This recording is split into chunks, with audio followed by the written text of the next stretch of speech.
Então, povo, como a gente estava falando mais cedo sobre essa questão da ansiedade, cara, muita coisa dá pra gente tirar muita coisa, né, da questão de ansiedades e afins.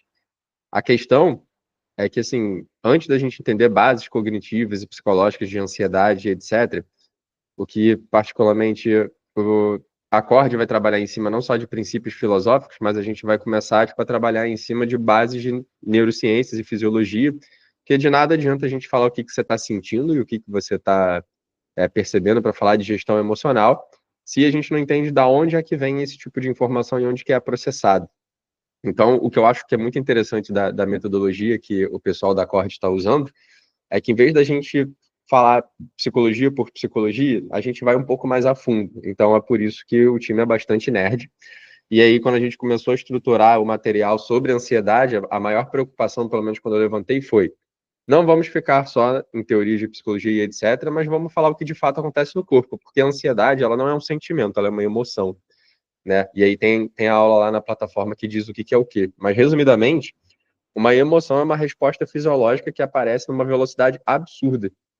E aí a gente não tem controle, ela simplesmente vem. O que a gente pode começar a desenvolver uma gestão, apesar da gente chamar de gestão emocional, é sobre os sentimentos, né? Porque na hierarquia né, dos processos, tudo começa numa emoção, depois isso dá espaço para a gente pensar sobre, e o resultado do nosso pensamento sobre a nossa emoção é o sentimento em si.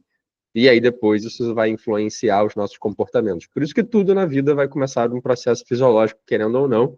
E eu não acho que seja interessante profissionais de psicologia ignorarem esse fato. Então, assim, é importante estudar anatomia. Vocês não têm que ser, né, tipo, experts no assunto, muito menos em endocrinologia, mas aqui a gente vai estudar bastante de anatomia, de neuroanatomia, de fisiologia e de endocrinologia, porque a gente sabe na influência, por exemplo, a depressão, muitas vezes, apesar dela ser um transtorno psiquiátrico, a gente vai falar muito da parte endócrina, né? Então é importante saber o que está acontecendo, até porque se vocês têm ou conhecem alguém que tem, saber como é que o corpo responde já faz uma diferença gigantesca até na hora de ajudar. Então, a gente não vai ficar muito tempo nesse primeiro momento falando sobre órgão, como é que o cérebro responde, qual o neurotransmissor está sendo injetado, como é que os hormônios estão se comportando, o que, que o pâncreas tem a ver com isso. Nesse primeiro momento, não. A gente vai começar a abordar um pouquinho primeiro o que, que é a ansiedade, e aí depois, nos próximos encontros, até para não ficar uma aula gigante, chata e densa logo de cara, a gente começa um passinho de cada vez, tá? Então, vamos lá, né? Ansiedade é uma resposta natural do organismo a uma ameaça, uma incerteza ou desafio. Nada mais, nada menos do que aquilo que você ainda não tem conhecimento. Ou seja, é uma coisa super normal e eu vou repetir isso bastante, porque tem gente que ainda assim não pegou a ideia de que ansiedade e medo são extremamente importantes e saudáveis de sentir. É óbvio que tudo tem um limite, mas cada um com seu cada um e cada situação é uma situação, beleza? A ansiedade, como ela é uma emoção, como eu falei mais cedo, né, ela tem uma resposta muito rápida. A função dela é preparar você para agir frente àquela situação. Então, hoje a gente tem aquela resposta de luta, fuga, e tem uma terceira que agora não lembro porque a literatura trouxe para a gente há pouco tempo, mas é exageradamente importante ter esse tipo de consciência. E por isso que, tanto quando a gente vai falar de psicologia de desempenho, para esporte, para mundo corporativo, financeiro, música, concurso e etc., aí, nos programas de preparação psicológica, a gente vai trabalhar com simulados. Então, de fato, a gente consegue induzir aquela pessoa a um certo nível de estresse, até para ela ver como é que ela se comporta, e a gente consegue fazer as devidas adaptações de gestão emocional que ela tem naquela situação. É muito mais comum no esporte, mas a gente já está pegando até o pessoal de mercado financeiro, principalmente operadores que estão ali na frente do gráfico, que de vez em quando soltam tem um surto emocional ou alguma coisa, e aí a gente já consegue frear bastante essa resposta, evitando um resultado negativo, e isso impacta diretamente na qualidade do sono das pessoas. E qualidade dos sonos é aquilo, né? Se você não dorme bem, você não faz massa magra, você não perde gordura, você não pensa direito, e aí é uma bola de neve, tá? E aí, vamos lá, a ansiedade ela pode ser gerada por perigos reais ou situações importantes. Vou fazer uma observação aqui a mais, tá? Ela pode ser gerada por perigos que não são reais também, tá? A ansiedade emoção, ela só pode ser gerada por perigos reais ou situações importantes. Mas aquilo que a maioria das pessoas fala sobre estou me sentindo ansioso, se você desenvolver o raciocínio e pensar o plano do porquê que ela chegou nessa conclusão, Em alguns casos, é muito comum as pessoas falarem sobre situações que não são reais. Então, assim, por exemplo, exemplo prático, né? A psicologia do esporte, né? Ela se diferencia da psicologia clínica porque a gente trabalha visando desenvolvimento de desempenho e gestão emocional para o desempenho. Então, quando você faz uma técnica de visualização, seja do movimento, seja do que vai acontecer, ou, por exemplo, a gente tem uma pessoa aqui que tem dificuldade de fazer apresentações em reunião e em trabalho.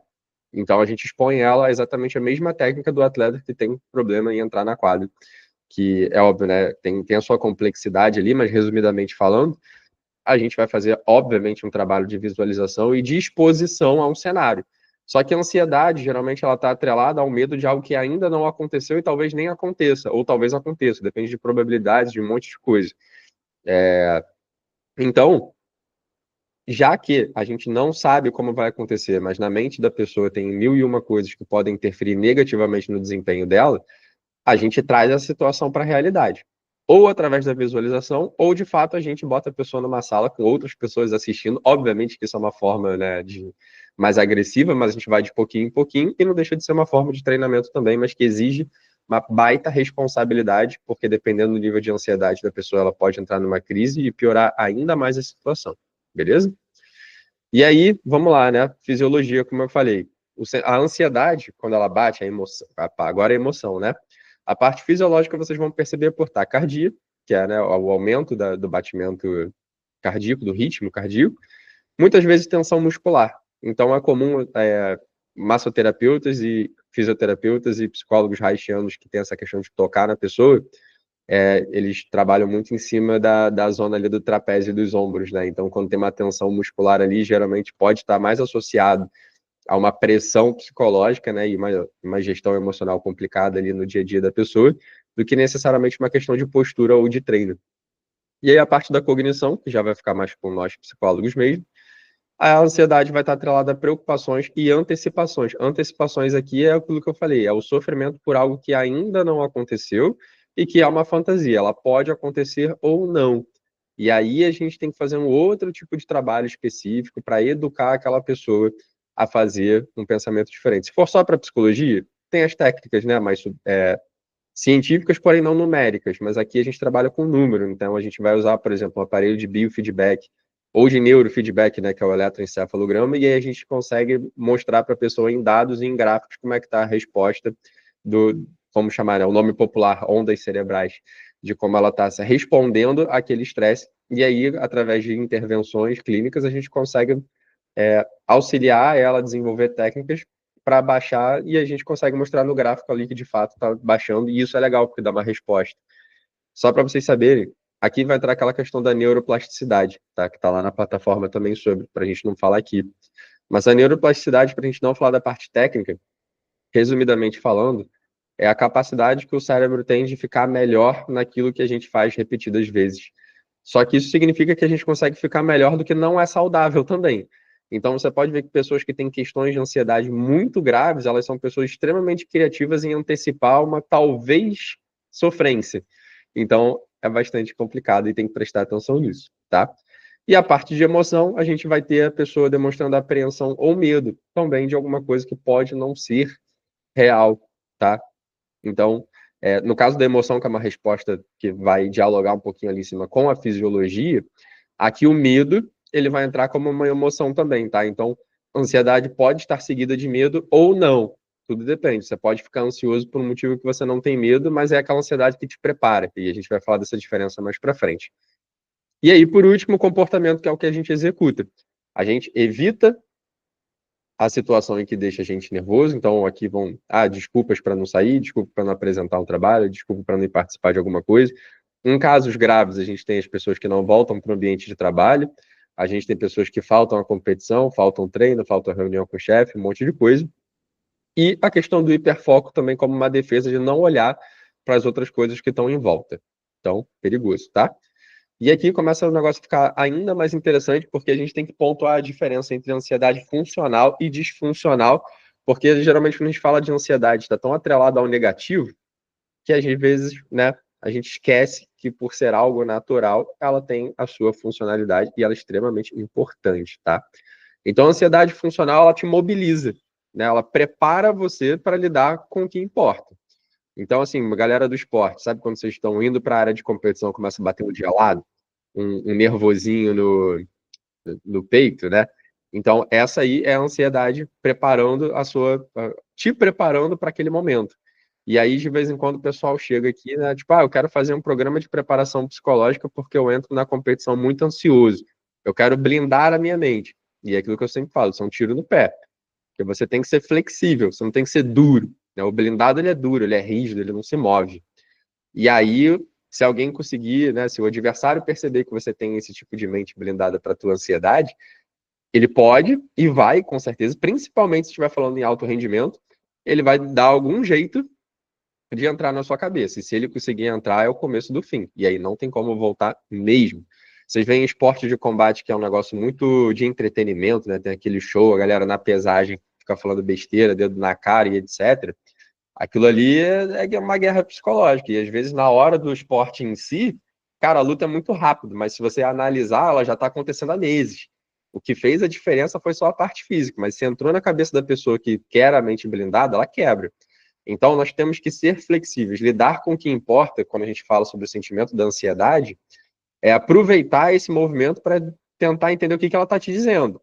E aí, beleza, você está ali debaixo da arquibancada para entrar na quadra, aquela barulheira de gente, começa a dar aquela ansiedade, pô, aproveita, sabe? Aquilo ali está começando a jogar adrenalina, noradrenalina, né, que é fabricada no cérebro, e começa a deixar o teu sistema cognitivo muito mais alerta. Então, assim, ninguém compete bem ou ninguém faz algo de desempenho muito bom, extremamente relaxado. Mas o pessoal do Flow fala que está em outro mundo relaxadão. Não, eles estão hiper concentrados no que eles estão fazendo a ponto de nem perceber. Se a pessoa que fala para você que entrou em estado de flow descreve como foi, ela não entrou no estado de flow. É assim que funciona. A gente não percebe, ele só acontece. E talvez é muito difícil de perceber depois, tá? Então, eu trouxe um exemplo, ó, atleta antes de uma final. A ansiedade, em níveis funcionais e saudáveis, ela vai auxiliar com que esse atleta tenha mais foco e desempenho. E aí, vindo mais para o nosso corporativo também, o profissional, antes de uma apresentação, se ele tem uma regulação, uma gestão emocional interessante, ele se conhece e entende como o corpo dele reage, muito provavelmente ele vai ter uma preparação melhor para aquela apresentação, porque ele entendeu que aquela ansiedade não veio para atrapalhar ele.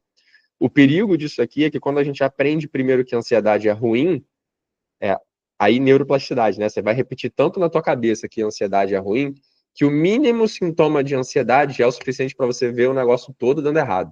Então é muito importante diferenciar e perceber na prática qual é a diferença.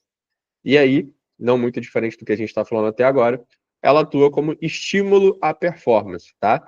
Então vamos lá, em programas de preparação psicológica, seja para esporte, trabalho, no que vocês acharem importante em termos de desempenho, nunca vamos trabalhar com a hipótese de tirar a ansiedade da pessoa. Primeiro, porque é impossível, porque é uma emoção. E depois que a resposta dela é muito importante. Então, basicamente, o nosso trabalho é estimular a gestão emocional da pessoa. Do contrário, a parte da ansiedade disfuncional, ela interfere no desempenho, obviamente, de uma forma negativa. E ela pode, não é sempre que, mas ela pode gerar sofrimento desproporcional. Situações que iam gerar determinada ansiedade, talvez não tão agressiva assim, pode começar a gerar. Isso em pessoas saudáveis, tá? Porque uma forma de deixar isso ainda pior é quando a gente começa a falar sobre os casos de transtorno, que é algo um pouco mais grave. Então, assim, pessoas que no passado tiveram questões relacionadas a tipos de transtorno de ansiedade, porque são vários, né? A probabilidade delas perceberem um gatilho e, e o cérebro resgatar essa memória do histórico delas é grande. E aí a dor disso é complicada e volta rápido. Então, nesse caso aqui, em algumas vezes, a gente vai precisar de suporte psiquiátrico também, tá? E aí, como a gente falou mais cedo também, a ansiedade disfuncional, ela pode fazer com que a pessoa escolha o caminho da evitação. Ou seja, ela vai inventar qualquer desculpa ou história na cabeça dela mirabolante para evitar ir ao encontro do possível evento que pode ser que seja aversivo para a vida dela, mas pode também ser que não. Aqui, só para vocês entenderem o nível da gravidade da coisa, quando eu falo de tanto de evitação, paralisia e reações desreguladas, a gente também está falando que assim, esse processo, né, a pessoa que é muito ansiosa a nível não só psiquiátrico, né, mas intenso, ela consegue, por exemplo, aí o sistema imunológico cai, né, e ela consegue, é que assim, quando eu falo consegue, não quer dizer que ela é consciente desse processo, mas ela pode sentir sintomas, por exemplo, de febre, de mal-estar, não sei se já aconteceu com vocês, de dar uma dor de barriga, querer vomitar, vai sua, passa mal, a pressão oscila. Isso são sintomas para a gente de que aquela ansiedade está afetando negativamente aquela pessoa. Não é grave, não necessariamente vai piorar, pode ser que piore, pode ser que não, mas é algo a se prestar atenção. Até porque tem gente que descreve a ansiedade disfuncional em determinadas situações e que, por incrível que pareça, depois que passa a situação, ela percebe que fez um bom trabalho e as outras pessoas acabam elogiando o desempenho dela também. E esse feedback positivo depois para pessoas que experimentam a ansiedade disfuncional, é extremamente importante para que isso não piore. Não quer dizer que se você é muito bom fazendo aquilo ali, mas tem uma ansiedade disfuncional, você vai ignorar porque você sabe que as pessoas que vão te elogiar. Mas pode chegar um momento que elas não vão te elogiar mais, né? Ou que você vai fazer tipo alguma coisa que o pessoal não vai gostar. Então aí vale a pena prestar atenção e procurar um suporte nesse momento, tá? E aí, né, ela pode virar um obstáculo ao crescimento por causa disso. Nessa situação que eu trouxe o exemplo, se você exerce ali a tua função, né, o evento que você está participando, considerando que depois você vai dar uma relaxada, porque você sabe que o pessoal gosta e pode vir a te elogiar, se acontecer deles não elogiarem ou de fato você fazer alguma coisa que não agradou, a queda vai ser muito maior, tá? Então, isso é só um exemplo, assim, vários outros que a gente tem que prestar atenção. Nota muito importante: sentir ansiedade não é fraqueza. Eu, particularmente, gosto de dizer que é força.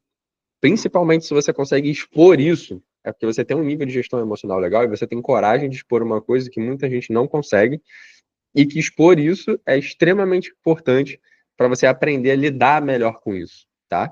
Então vamos lá. A ansiedade ela é uma resposta adaptativa que, quando compreendida e regulada, pode ser aliada da performance e do crescimento. Por que eu destaquei o pode ser?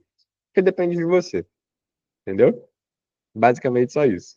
E aí, por que entender a fisiologia da ansiedade importa? Isso aqui é para atletas, profissionais de alta demanda, pessoas sob pressão, pessoas que estão atrás de desempenho, alunos de ensino médio, enfim.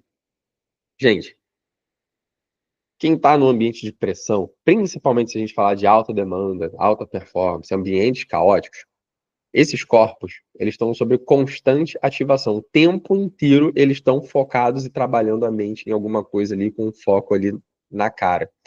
Isso não dá tempo de descanso. Gente, pausa é uma das coisas mais importantes. Falar para longevidade, que aí pode acabar confundindo com vida.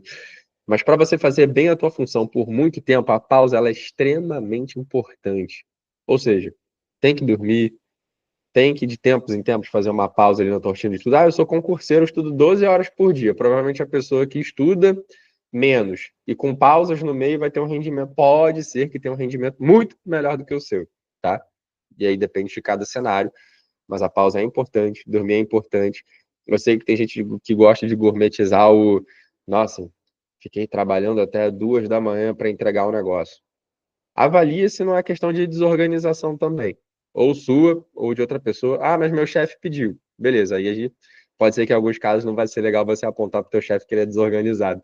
Mas, maioria das vezes, prestar atenção em detalhes da tua rotina, da sua organização, pode salvar a tua vida e a sua saúde mental. A vida, né? Literalmente, porque geralmente quando pega aí, isso vira um transtorno depois, aí tu perde emprego, aí a bola de neve fica complicada, tá? Porque sintomas muitas vezes são mal compreendidos. Aquela crise de ansiedade que você teve no trabalho por acúmulo de trabalho, de noites mal dormidas e etc. Tipo, não é nada não, é só uma ansiedadezinha, etc. Isso é uma bola de neve. Lembra do assunto da neuroplasticidade? Quanto mais a gente faz alguma coisa, melhor a gente fica. Quanto mais você expõe o teu sistema a essas dores, né, ao dormir mal, ao trabalho super estressante, ao ambiente de trabalho e de equipe complicados, etc., melhor teu cérebro vai ficar de trabalhar sobre aquelas demandas. E melhor não significa que ele vai ir te deixando imune a esses problemas. Você pode até começar um processo de blindagem, como a gente falou. Só que é aquilo. Uma hora a blindagem, tipo, ela não aguenta mais. Nem blindagem de carro dura para sempre, pra vocês terem ideia. Não sei se vocês sabem, mas carro blindado você tem que, né, tipo, fazer revisão e de vez em quando até trocar, tá? Então, fica aí a dica. Saber o que o corpo está fazendo ajuda a regular melhor. Ah, tô sentindo uma taquicardia, um negócio meio estranho. Pô, a Yuri falou que taquicardia é um sintoma de ansiedade. Será que eu tô ansioso? O que que tá acontecendo? Pô, como é que estão os meus ombros? A musculatura tá relaxada ou ela tá muito tensa? Porque eu lembro que ele falou lá na aula de ansiedade que essa musculatura pode ser um sinal de ansiedade também. Então, pera, o que que eu tô fazendo? Será que eu tenho que fazer uma pausa? Pronto, resolveu o problema. Agora, imagina a pessoa que não tem esse conhecimento. Então, quando começar, caramba, tô taquicardia, será que eu vou morrer? Meu Deus. Aí a pessoa vai desenvolver uma crise ali, né? E aí não vai ser muito legal. Importância de autoconhecimento é tudo sobre o que a gente está falando até agora. De novo, entender os sinais do corpo reduz a sensação de descontrole e aumenta o seu controle, tá? Não é só isso.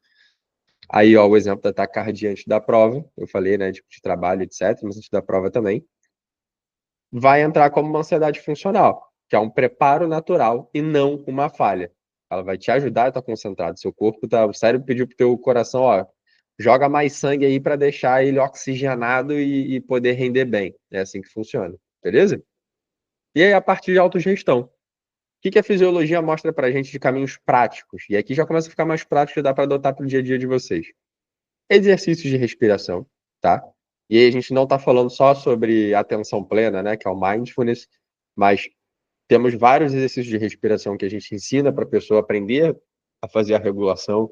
Tem aquela técnica que eu gosto muito de respiração, que é o escaneamento corporal, que além de você fazer, né, o gesto mecânico de respirar, você também está fazendo ali um exercício mental de perceber tensões junto com a respiração. Não vou ensinar agora, né, mas é basicamente isso. E aí você acaba tendo um relaxamento tanto da mente quanto o seu corpo também fica muito mais leve.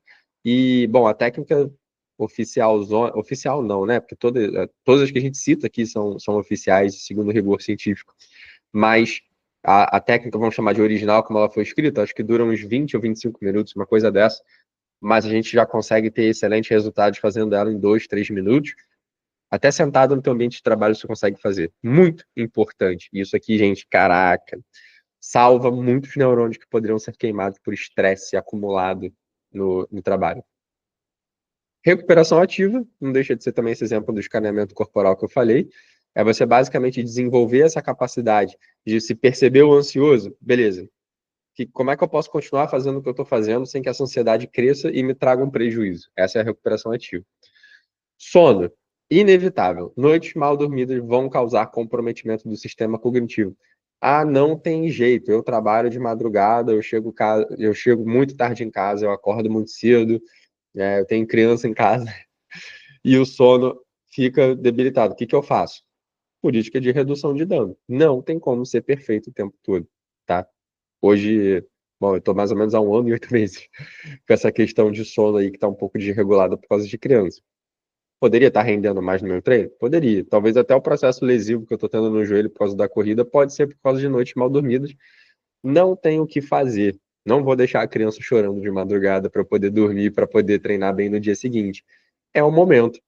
Vamos aceitar e fazer as devidas adaptações necessárias para que a gente consiga ainda assim aproveitar de alguma forma, porque às vezes a gente fica tão agarrado numa expectativa que é difícil a gente flexibilizar e aprender alguma coisa nova com a situação atual. Mas eu convido vocês a prestarem atenção na situação atual e aprender a fazer essa flexibilização. E a alimentação. O pessoal brinca, né? Até lá no CrossFit. Tipo, a gente faz CrossFit para comer e beber, né? Ah, beleza. Mas uma hora a conta chega, tá? Inevitável. E até para ressaltar, até o que uma amiga nutricionista postou um tempo atrás, antes que alguém pergunte também sobre álcool, que esse assunto sempre corre, tipo, eu bebo um pouquinho antes de dormir e durmo melhor. Não. Você dorme mais rápido, mas você compromete, você garante que aquela noite de sono não vai ser excelente. Show? Grava isso. E não existe dose de álcool que não tenha alguma. Não existe dose segura de álcool, tá? Não quer dizer que se você tomar um gole você vai passar mal e desenvolver uma doença. A menos que você tenha predisposição. Nunca se sabe. A gente está falando de química aqui, né? O cérebro não é um circuito igual de computador que uma mensagem vai e volta no mesmo terminal. É assim, mas também tem química em cima. Então, se um fiozinho que está molhado com alguma coisa encosta no outro fiozinho que está molhado com outra coisa, a reação química ali vai dar uma parada diferente, tá? Metáfora para vocês entenderem como é que funciona. Por isso que nem todo mundo é igual. Movimento corporal. A gente percebe a questão, o corpo fala. Então, preste atenção no que o corpo de você está falando. E, se quiser desenvolver habilidades ali de gestão, né, um bom líder, ele consegue avaliar pelo movimento corporal do outro também o que ele pode estar sentindo. Aí você não vai chegar e vai falar para a pessoa, você está sentindo X, Y e Z. Não. Você vai, né, talvez conversar, vai ter ali uma adaptação e aí, maneiro, tá? Então, a regulação, ela vai além da mente. Aquilo que eu falo para vocês, respira, visualiza como é que está o corpo, conversa, avalie o que está acontecendo. Isso que eu quero dizer com além da mente. Porque, assim, no fundo, tudo nasceu da mente. Tudo. Lembra que eu falei, emoção é uma resposta fisiológica muito rápida. Não tem como você não sentir, tá? Ah, mas fulano de tal vê mais cenas aí, tipo, filmes super violentos e fica de boa, e eu não me sinto bem. Ah, beleza, talvez ele está exposto àquela informação tantas vezes, né, por bem mais horas do que você, que ele pode ter embotado aquela informação, então ele não tem uma reação tão agressiva quanto é para você. É igual você botar uma criança para ver um filme de terror, ela vai ter um troço, tá? Mas, com o tempo, talvez, né, crianças que nasceram em lugares violentos, né, com um cenário bem complicado, talvez elas não sejam tão sensíveis a isso quando elas ficam mais velhas. Pode ser que seja um trauma embotado, inclusive, sabe? Tipo, trauma não necessariamente a pessoa, tipo, vai começar a gritar, cair no chão e reagir super negativamente para fora, né? O trauma. Pode ser um trauma embotado, a ponto de uma pessoa ver uma cena de extrema violência e ficar quieta, virar para o lado e sair andando. E não ter taquicardia, nem não ter grandes alterações fisiológicas. Porque a mente, né, tem um trauma embotado ali que faz com que isso aconteça. Ah, então isso é bom para a gente evitar situações de conflito e a gente perder o controle? Não, tá? O importante é que a gente se emocione com as coisas que estão à nossa volta. Sentiu vontade de chorar? Chora. Homem não chora, chora, tá? Homem que não chora já está ali começando o processo de blindagem e isso é péssimo, tá? Principalmente para lidar com outras pessoas depois. Ah, mas eu sou homem e quero viver nas montanhas.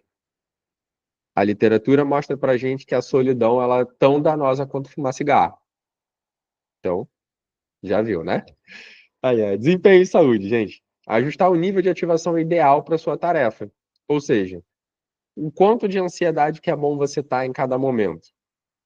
Cada atividade vai ter uma demanda diferente. Talvez para o pessoal do esporte de combate, se a gente fosse botar numa régua assim de 0 a 10, vamos dizer que de 10 é já sem controle nenhum e 0 é relaxado demais. Pode ser que para um atleta de esporte de combate, né, tipo, o nível de ativação, que é essa ansiedade saudável, seja ali tipo, uns 4, 5, que já é no meio do caminho, porque ele tem que estar muito focado. Focado para se defender também, né? Porque ele está exposto a uma situação ali de conflito e contato físico. Talvez para um golfista seja mais interessante que esse nível de ativação não seja tão alto, assim, talvez 2 ou 3 ali, tipo, ativado a ponto de saber onde ele está, mas não a ponto de ter que se defender de alguma coisa, porque o esporte dele não demanda que ele se defenda e que a vida dele não está exposta a um risco tão alto quanto do, do pessoal do esporte de combate, e assim vai, tá? Então, atletas de elite fazem isso com maestria, até porque você só consegue chegar no topo do topo se você sabe o que está acontecendo na sua cabeça, ou, salvo alguns casos, se você sobreviveu à peneira. É assim que a gente fala, tem uma aula sobre isso lá na plataforma também, que foi a realidade, né, dos esportes de combate no Brasil, principalmente o MMA, né? As pessoas, comparando com o mercado europeu, lá você faz muitas lutas, né, nas regras amadoras antes do profissional. Aqui não, aqui se você tá lutando bem, a galera te joga numa luta profissional e se você sobreviver ao processo, quem sabe tu é contratado por uma organização de nível internacional aí, tá? Vamos lá, nível ok de ativação, ela te ajuda a prevenir o burnout, o estresse crônico e o esgotamento, porque você tem gestão emocional. Então você não se deixa ser, como é que eu posso dizer, essa pancada que a ansiedade invisível ela causa, ela não vai ficar te minando. E assim, isso aqui é igual lesão de corrida, é uma lesão crônica, ou seja, você não percebe porque ela não vem com muita força. Mas todos os dias ela vai te dando uma pancadinha. E aí tem uma hora que essa região aí, essa metáfora, né, de músculo, ela começa a ficar sensível. E aí vai começando a ficar dolorido, dolorido, dolorido, dolorido, dolorido. Aí você pode até se acostumar um pouquinho, para de doer tanto e você continua dando suas pancadinhas. Vai ter uma hora que você não vai sair mais de casa para trabalhar, você vai chegar no trabalho, alguém vai te pedir alguma coisa, tu vai surtar ou vai querer jogar, virar a mesa em cima de alguém, e aí é isso que acontece, tá? Então, ó, gestão emocional, prevenção de burnout, estresse crônico e esgotamento mental. Presta atenção nisso, tá? E aí, sabemos que entender a fisiologia da ansiedade é transformar o corpo de vilão em aliado. A gente acredita que a ansiedade é ruim, mas ela não é, porque você aprende através da fisiologia que ela é um sistema natural e que o corpo inteiro responde à ansiedade, ou seja, não é algo que foi inventada ou que, sei lá, não é uma moda, sabe? Tipo assim, nós somos fruto de ansiedades e medos, senão a gente não tava aqui hoje. É um sistema de sobrevivência. Se a gente não tivesse medo, não tivesse ansiedade, pô, tu ia atravessar a rua sem esperar o sinal fechar, apesar de que muita gente já faz isso também, né? Mas outros 500, vocês entenderam o que eu quis dizer, né? E aí é basicamente sair do piloto automático e atuar com consciência, autonomia e precisão, mesmo sob pressão. Gente, tem como fazer isso, e pelo amor de Deus, não busca a fórmula mágica na internet, entendeu? Procura um profissional capacitado que estudou essa parada para te ajudar a desenvolver essa questão. Não brinca com a tua saúde. Psicologia é legal, é super interessante, é facilmente confundido com autoajuda às vezes. Às vezes autoajuda de fato ajuda, mas aí tem que estar de fato alinhado para não ser um discurso motivacional vazio, entendeu? Tem muitas coisas que a gente tem que prestar atenção e, gente, pelo amor de Deus, não dá mole tipo, com a saúde mental de vocês, tá? A gente vive em era de tudo muito acelerado, é, não vale a pena o risco, tá? Só isso que eu queria dizer. Obrigado. E aí, gente, é basicamente isso, tá? Galera que tá na gravação, abraços, valeu. Vou fechar aqui. A galera do Axis, vou dar a palavrinha final aqui. Se você não entrou no grupo ainda, pede o link e estamos aí.